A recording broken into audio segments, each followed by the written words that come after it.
이사야서 53장 5절과 6절입니다. 이사야서 53장 5절과 6절의 말씀입니다.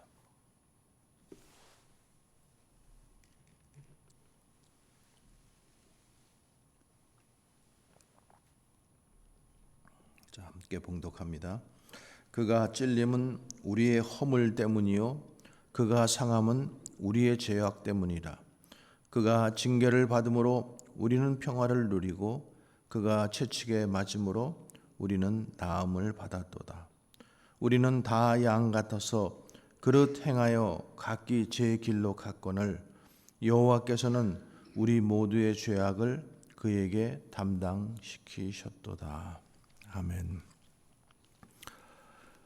고난주간 특세 3일째 날입니다. 주님께서 여러분들을 또 붙잡아 주셔서 또 하루하루 이기게 하심을 또 주님 앞에 감사를 드립니다.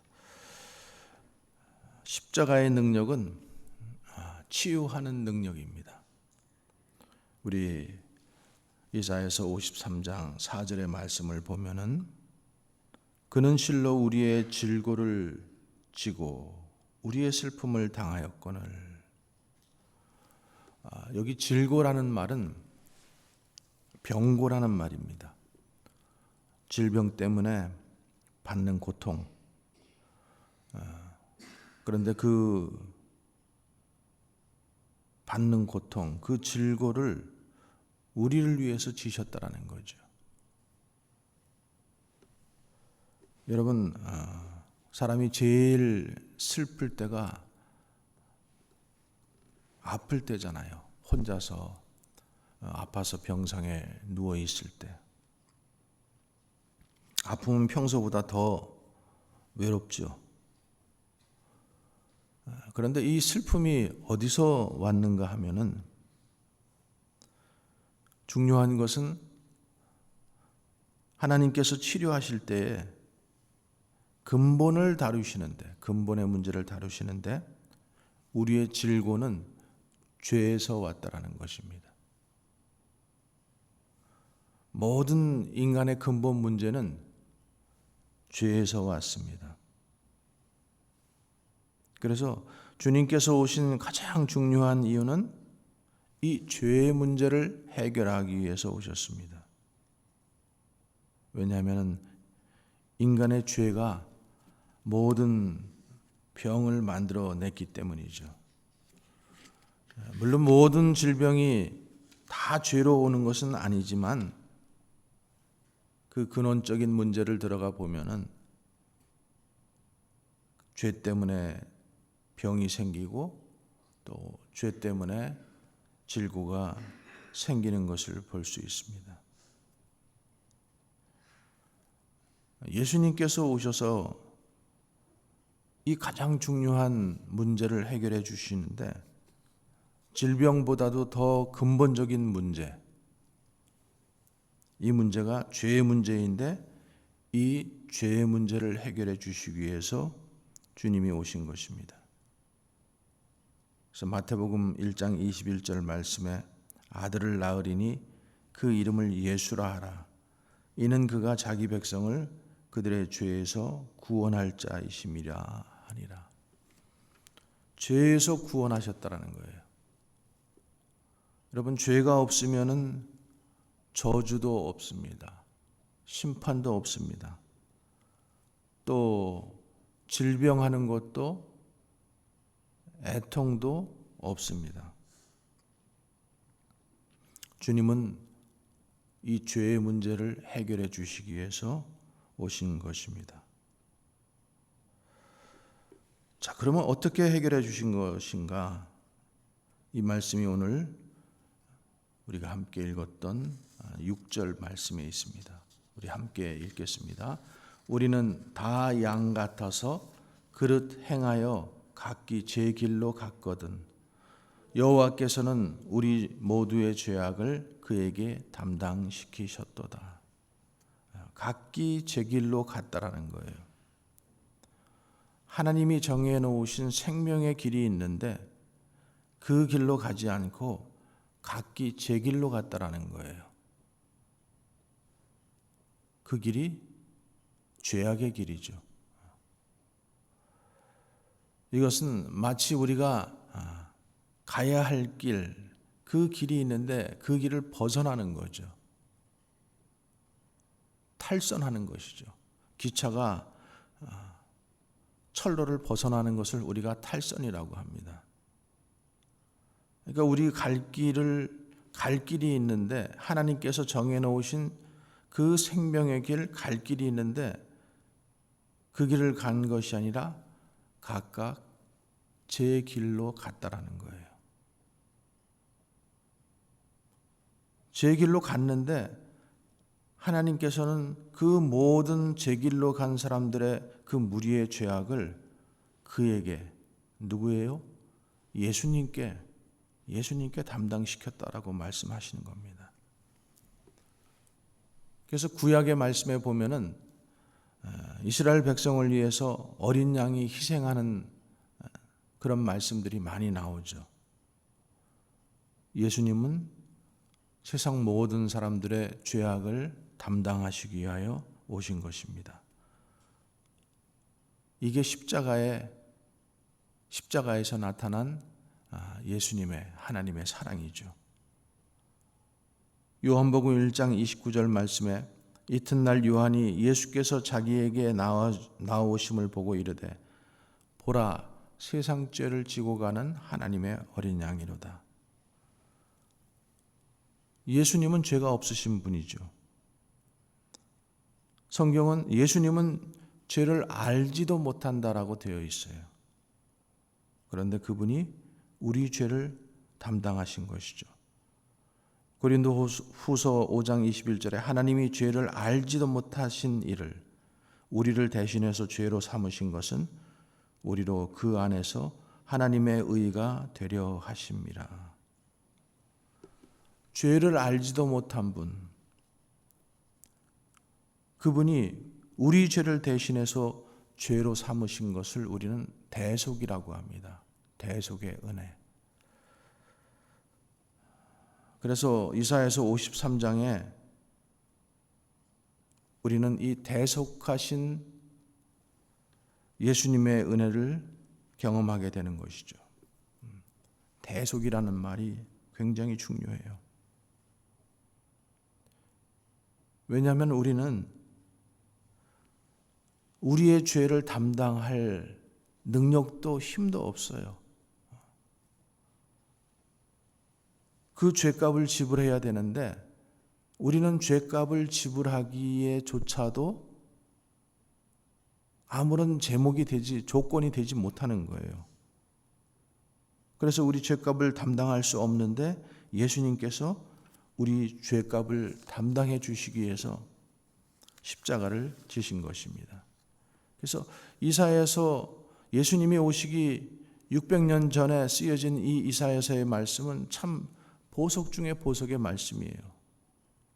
왜냐하면 이 말씀 속에 복음이 있고 또 이 말씀 속에 예수 그리스도의 십자가의 현장이 있고 그리고 십자가에서 고난당하신 예수님의 모습이 담겨져 있을 뿐만 아니라 예수님께서 죽음을 이기시고 부활하신 그 문제까지도 담고 있는 것입니다.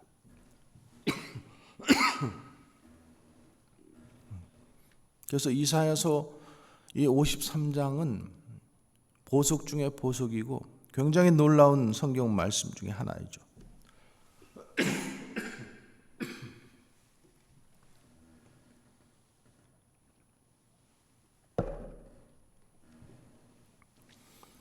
그런데 오늘 이 말씀은 어떻게 우리를 치유하시는가 하면은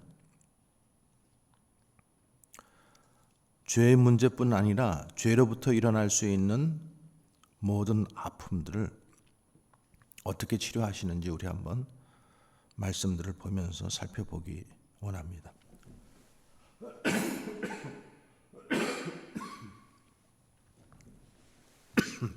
죄송합니다. 자, 5절의 말씀 우리 함께 읽겠습니다.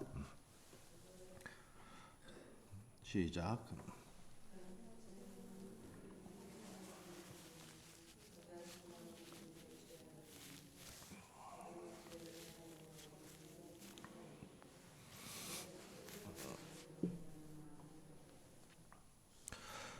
그가 찔림은 우리의 허물을 인합니다. 허물 때문이다. 예수님은 찔림을 받기 위해서 오셨어요. 찔림 받는 현장이 바로 십자가죠. 우리가 찔림 받았다고 하면은 가장 먼저 생각나는 게 뭐예요? 예수님의 가시면류관, 가시관이죠. 마태복음 27장 29절에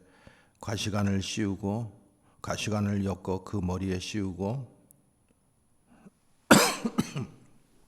갈대를 그 오른손에 들리고 그 앞에서 무릎을 꿇고 희롱하여 이르되 유대인의 왕이여 평안할지어다 하며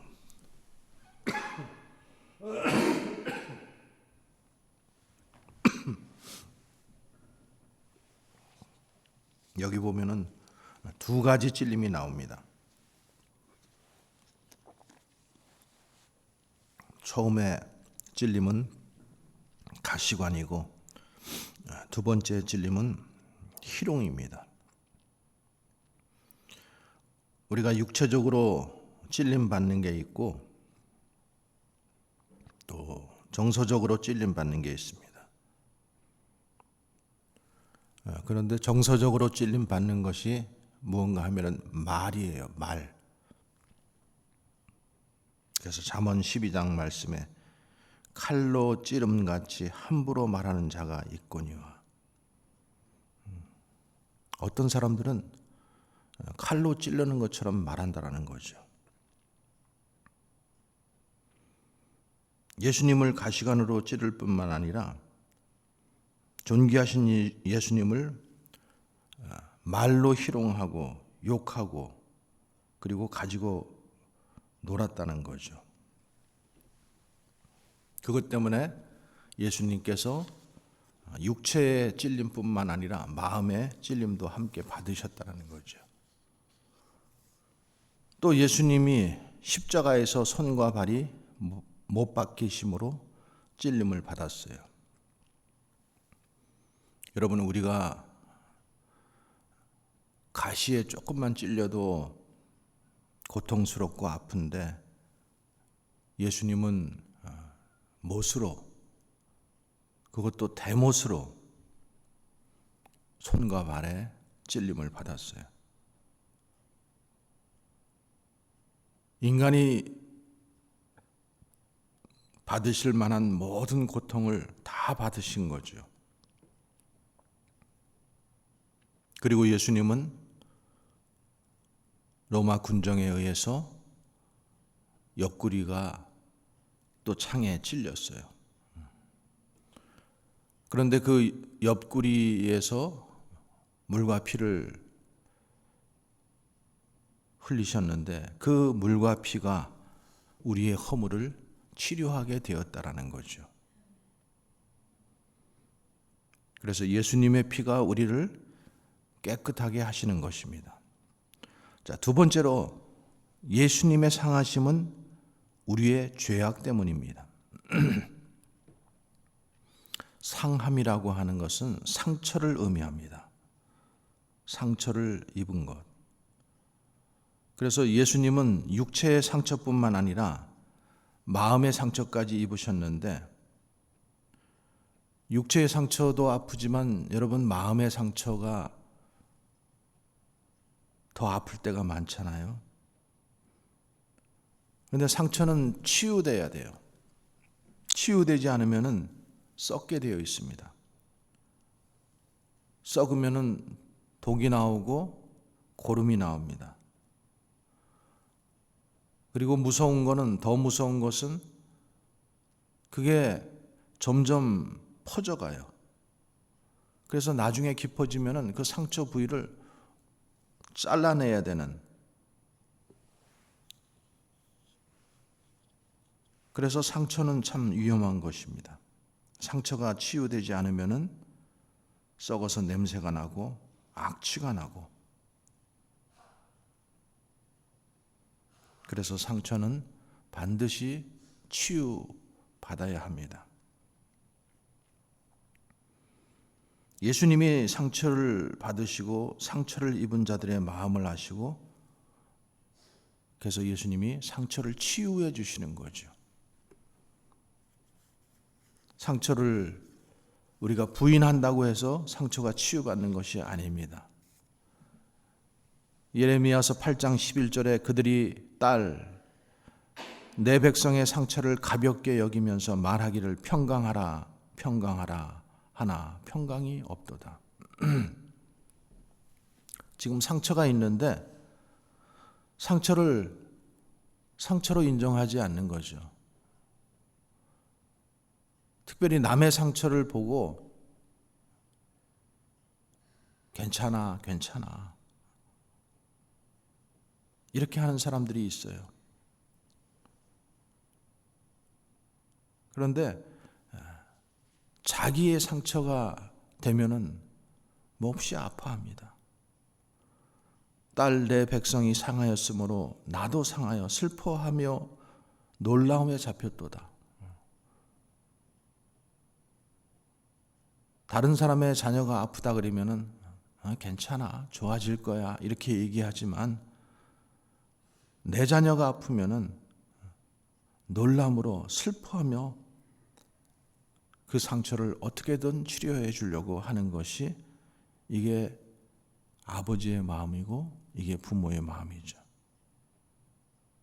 하나님의 마음이 그렇다라는 거예요. 내 백성이 상하였다라는 것을 하나님은 아십니다. 잠언 15장 4절에 온순한 혀는 생명나무지만 패역한 혀는 마음을 상하게 한다라고 했습니다. 패역한 혀, 이 패역이라는 단어는 사람으로서 마땅히 해야 할 도리에 어긋나고 순리를 거슬려 불순종하는 것을 패역이라고 말합니다. 그러니까 예수님께서도 이 패역한 세대, 이런 말씀을 하셔요. 사람의 도리로 순리를 알고 지켜야 되는데 안 지키는 그 세대를 보면서 이 패역한 세대라고 주님이 말씀하시잖아요. 예수님이 하나님의 아들이신데, 예수님을 우리가 공경해야 하는데, 예수님은 선하신 분이신데, 예수님을 보고도 이 패역한 세대들은 도리어 거스리고 도리어 예수님을 상처를 주고 때리고 그리고 핍박했다라는 거죠.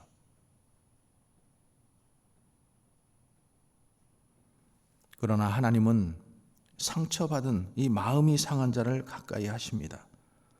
시편 34편 18절에 여호와는 마음이 상한 자를 가까이 하시고 충심으로 통회하는 자를 구원하시는도다.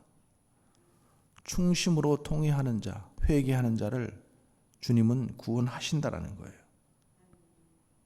이사야서 61장 1절에서 마음이 상한 자를 고치며, 여러분 이게 축복입니다.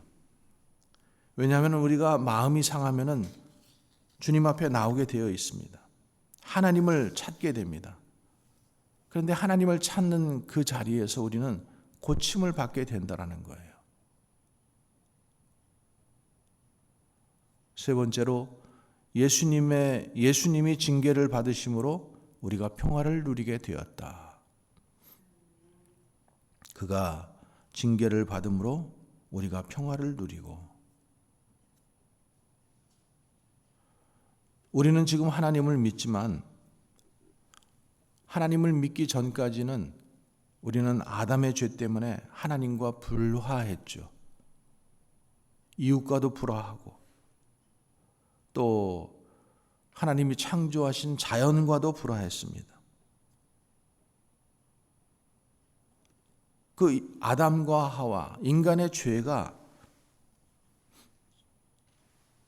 불화하게 만들고 갈등하게 만들고, 그래서 아담의 죄 때문에 가인과 아벨이 형제지간에 싸우잖아요. 그로 인해서 불화와 불행을 가져오잖아요. 예수님께서 이 문제 해결하러 오셨다라는 거예요.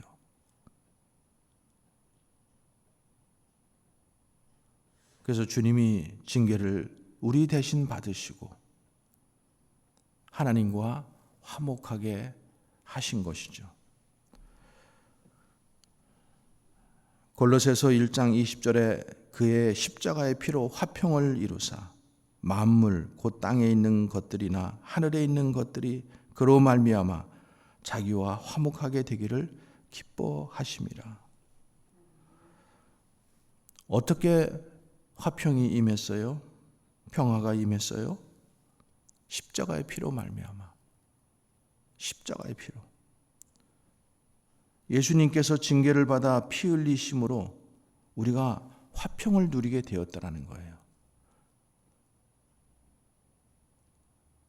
그래서 5절 말씀에 그가 상함은 우리의 죄악 때문이라 그가 징계를 받음으로 우리는 평화를 누리게 되었다. 화평을 누리게 되었다. 정말 이거는 주님의 놀라운 축복이죠. 그래서 에베소서 2장 13절 14절에 이제는 전에 멀리 있던 너희가 그리스도 예수 안에서 그리스도의 피로 가까워졌느니라. 그는 우리의 화평이신지라. 그리고 둘로 하나를 만드사 곧 원수된 것, 곧 중간에 막힌 담을 자기 육체로 허시고. 여러분, 이게 화평이에요. 이게 평화예요.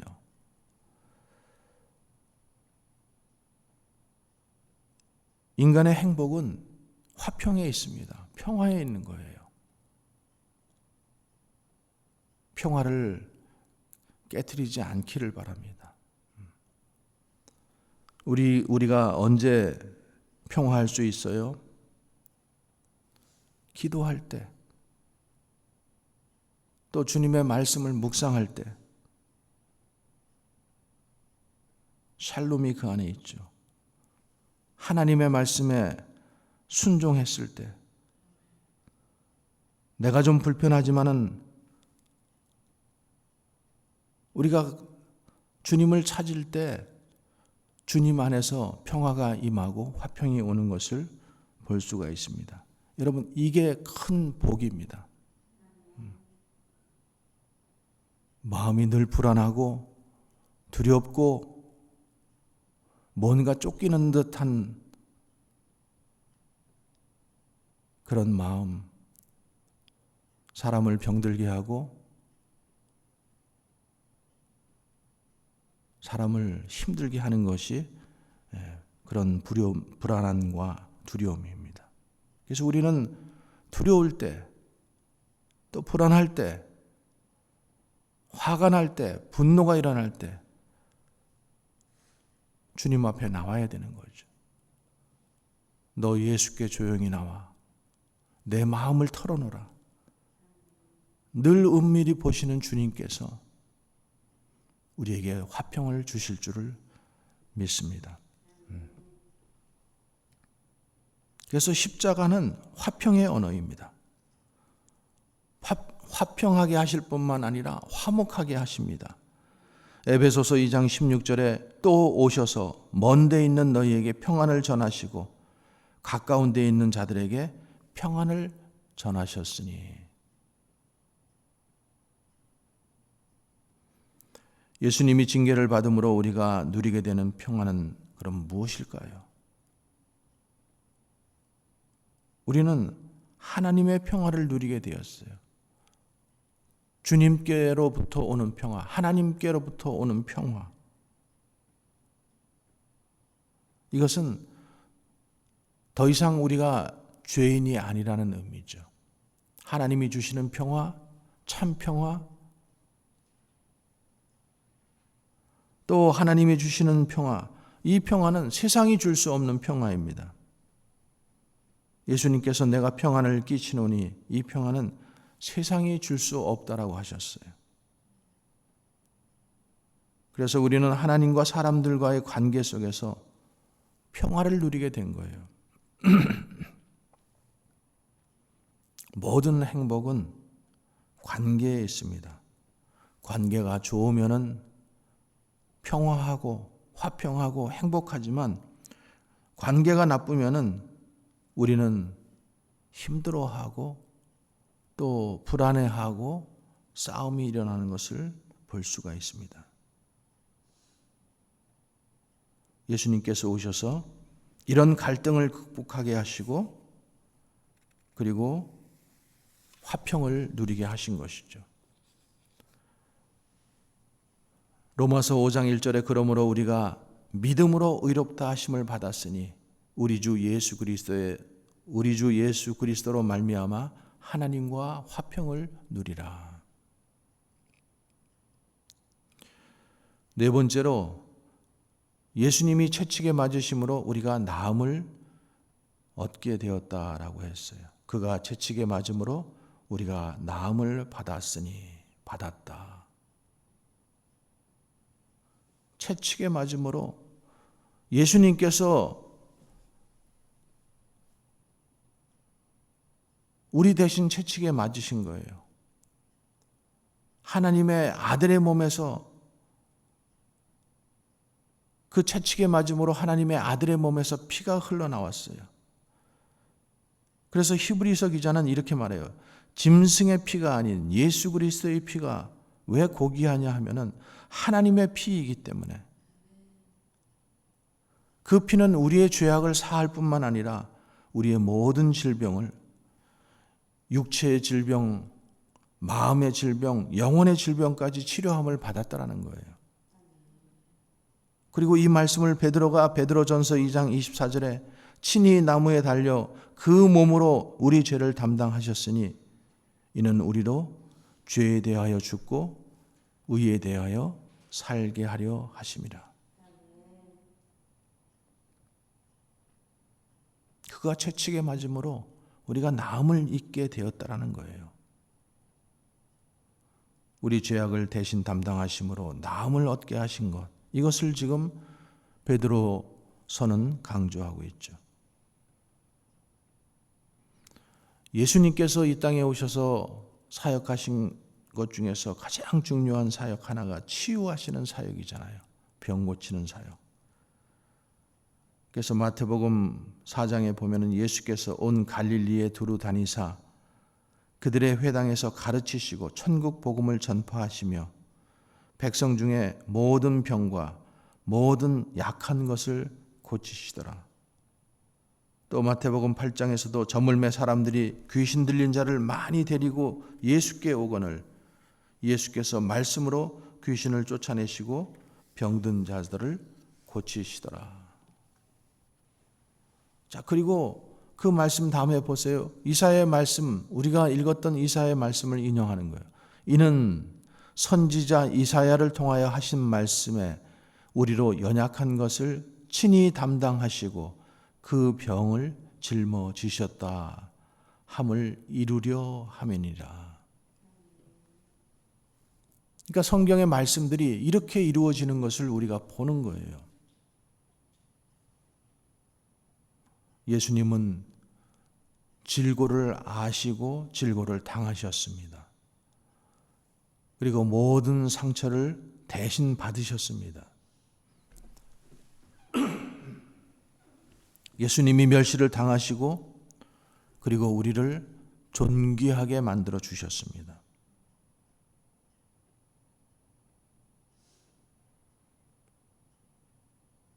예수님은 우리를 치료하시는 상처 입은 치료자입니다. 우리를 어떻게 치료하셨는가? 예수님의 흘리신 피가 우리를 치료하셨어요. 이 피는 용서의 피입니다. 예수님께서 그 중풍병자를 치료하실 때에도 마가복음에 작은 자야 내 죄 사함을 받았느니라 하시잖아요. 내 죄 사함을 받았느니라 하는 그 순간 치유함을 받은 거예요. 여러분, 생명을 단축하는 게 있어요. 그것은 미움, 원한, 분노, 멸시, 이런 것들은 생명의 흐름을 막고 생명을 단축시킵니다. 그런데 우리가 용서하고 사랑하고 존귀히 여기고 이해하면은 하나님의 생명의 흐름이 물밀듯 흘러가는 거예요. 여러분, 이것을 우리가 축복이라고 하는 거예요. 그래서 우리는 미워하지 말고 원한 갖지 말고 분노하지 말고 멸시하지 말아야 돼요. 어떻게 하면 사랑하고 어떻게 하면 존귀히 여길지, 어떻게 하면 이해하고 용서할지. 그래서 생명의 흐름이 우리로 생명수와 같이 흘러넘치게 해야 돼요. 이것이 축복된 삶이라고 하는 것이죠. 그래서 하나님이 축복하시면 거기서 번성하게 되고 좋은 것들이 물밀듯 밀려오게 되는 것입니다. 여러분, 용서하면은 치유됩니다. 두 번째로 예수님의 말씀이 우리를 치료하십니다. 마태복음 8장 16절에 말씀으로 귀신을 쫓아내시고 병든 자들을 다 고치시니,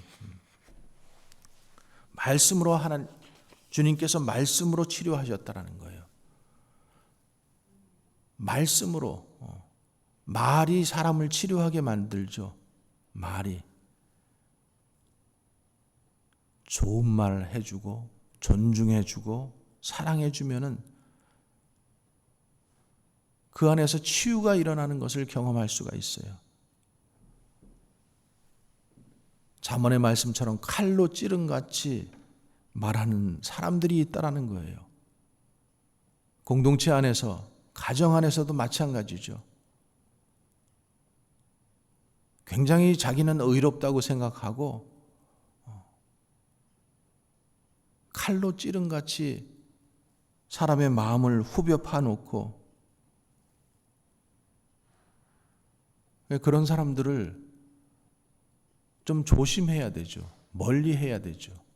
경계할 필요가 있다라는 거예요. 나를 보호하기 위해서. 또 그런 사람들은 그것이 의가 아니라는 것을 알아야 돼요.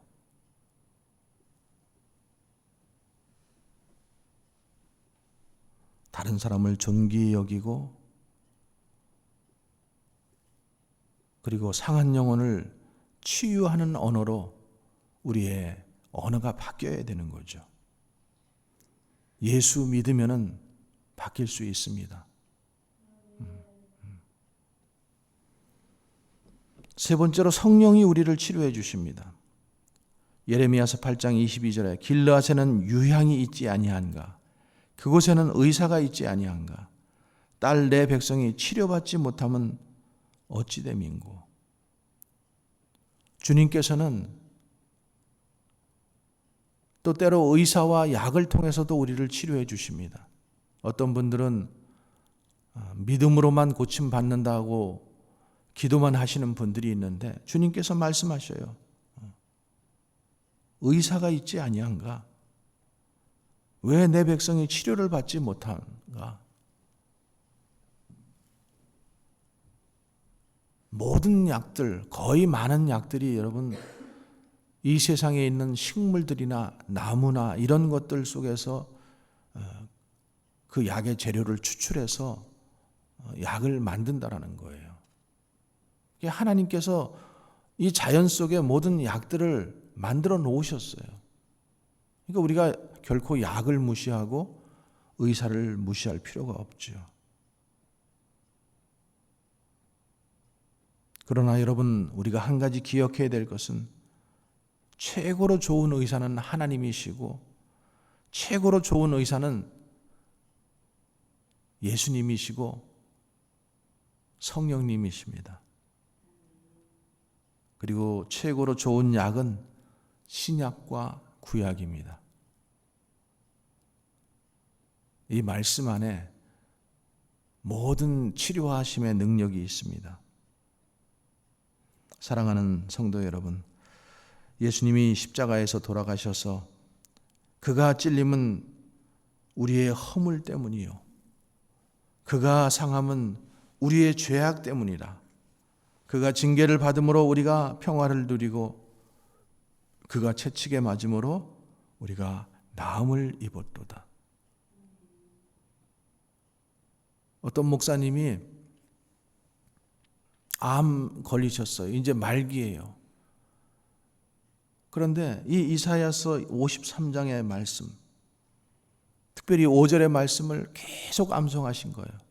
그가 찔림은 우리의 허물 때문이요, 그가 상함은 우리의 죄악 때문이라. 그가 징계를 받음으로 우리는 평화를 누리고 그가 채찍에 맞음으로 우리가 나음을 입었도다. 나음을 입었도다. 이 말씀을 하루에도 수백 번씩 암송하신 거예요. 그리고 그 목사님이 마침내 암에서 나음을 입었다라는 간증을 들은 적이 있습니다. 하나님의 말씀은 지금도 우리 가운데 역사하실 수 있고 역사하는 능력이 있습니다. 그가 찔림은 우리의 허물 때문이요, 그가 채찍에 맞음으로 우리는 나음을 입었도다. 여러분, 이 말씀을 기억하시기 바랍니다. 그리고 예수님을 의지하면서 기도하시기 바랍니다. 주님은 우리의 모든 마음의 질병, 육신의 질병, 영혼의 질병까지도 고치실 수 있는 분입니다. 뿐만 아니라 우리의 땅이 저주를 받았고 우리의 사업이 저주를 받았습니다. 주님은 우리의 땅도 회복시키실 수 있고 우리의 사업도 회복시키시는 분입니다. 우리가 오늘 기도할 때에 내 육신의 병의 문제뿐만 아니라 마음의 상처, 또 영혼의 고통의 문제도 주님 앞에 내놓고 기도하고, 또 땅과 사업과 자녀의 문제까지 주님 앞에 내놓고 기도할 때 주님이 들으시고 또 주님이 반드시 치료해 주시고 회복시키심을 믿고 우리가 기도할 수 있기를 바랍니다. 기도하겠습니다. 하나님 아버지, 이 시간 예수님의 권세를 가지고 기도합니다. 하나님께서 내 백성이 상하였으므로 내 마음이 아프도다. 하나님의 백성들이 오늘 병들었습니다. 인생이 병들고 관계가 병들었습니다. 하나님, 치유되게 도와주시옵소서. 이 시간 예수 그리스도의 이름으로 치유함을 받을지어다. 병만은 떠나갈지어다. 예수님께서 기도하실 때 열병이 떠나가신 것처럼, 예수님께서 기도하실 때 중풍병자가 나은 것처럼, 예수님께서 기도하실 때 소경의 눈을 뜬 것처럼 주님, 죽은 자가 살아나게 하시고 성도들 가정에 사업이 치료되게 하시고 자녀들도 치유되게 하여 주시옵소서. 하나님 아버지, 교회도 치유되게 도와주시옵소서. 그래서 진정한 화평과 평강이 넘쳐나도록 인도하여 주시옵소서. 이제는 우리 주 예수 그리스도의 은혜와 하나님 아버지의 크신 사랑과 성령님의 내주 교통 역사하시는 은혜가, 그가 찔림은 우리의 허물을 인하며 우리 허물 때문에 찔림을 받으신 주님 때문에 우리가 주님이 흘리신 피로 말미암아, 주님이 흘리신 물로 말미암아, 또 주님께서 말씀으로 성령으로 우리를 치유케 하사 강건하게 될 줄을 믿고 이 시간 기도하는 우리 모든 성도들 위에, 또 저들의 가정과 자녀 위에, 사업 위에 이제로부터 영원토록 함께 하시기를 간절히 축원하옵나이다. 아멘.